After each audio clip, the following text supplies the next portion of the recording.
બધાને આમ થોડો વખત માટે આમ ક્ષોભ થાય, હા, વૈરાગ્ય આવે. ક્યારે? કે કોઈની મૈયતમાં ગયા હોય, કોઈના મરણમાં ગયા હોય ને ત્યારે આપણાને શું આવે?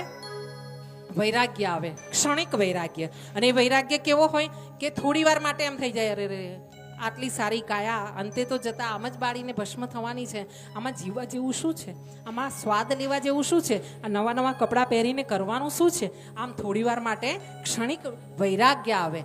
ક્ષણિક વૈરાગ્ય ભાગવતમાં કામનો નથી, ક્ષણિક વૈરાગ્ય ભગવાનના ચરણોમાં કામનો નથી. હા, વૈરાગ્ય એવો હોવો જોઈએ કે જે તમારા જીવનમાં કાયમ માટે ટકે.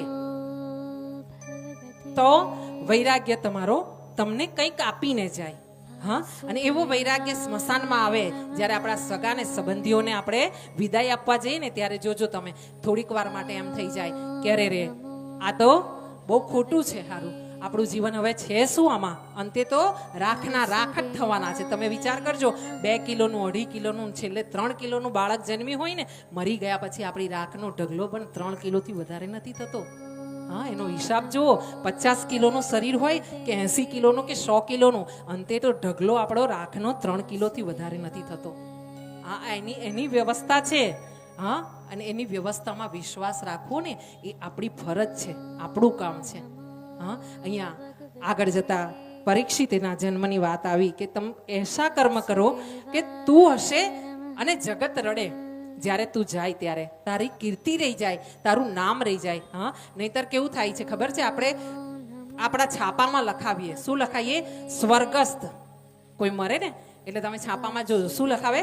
સ્વર્ગસ્થ. અરે ભાઈ, આ તો ઘણા એવા વિચાર કરતા હોય, મરી ગયા હોય ને એની પાછળ બેસીને અનેક જણા વિચાર કરતા હોય, આ તો જખ ગઈને જગા થઈ. હા, ઘણી વાર આવું વિચારતા મેં જોયા છે. હવે તો આ જે મરણ થાય છે ને એમાં હું ઘણી જગ્યાએ જઉં છું, ત્યાં મેં જોયું છે બહેનો આમ શ્રદ્ધાંજલિના કાર્યક્રમમાં બેઠી હોય અને એકબીજાની સાડીને જોઈને એના ભાવતાલ કરતી હોય.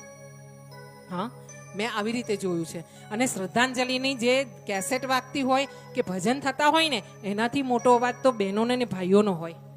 એટલી બધી વાતો થતી હોય. તારી સાસુ તો ખરી, હો અલી તારી સાસુ નથી આવી, તારી કાકી સાસુ તો આવી છે. આવી વાતો કરતા મેં જોઈ છે શ્રદ્ધાંજલિમાં. હું એમ કહું છું કે થોડી વાર માટે તો મરી ગયા છે એનો મલાજો તો રાખો, મોતનો તો મલાજો રાખો. તમારે પણ અને મારે પણ એક દિવસ આ જ રસ્તે જવાનું છે.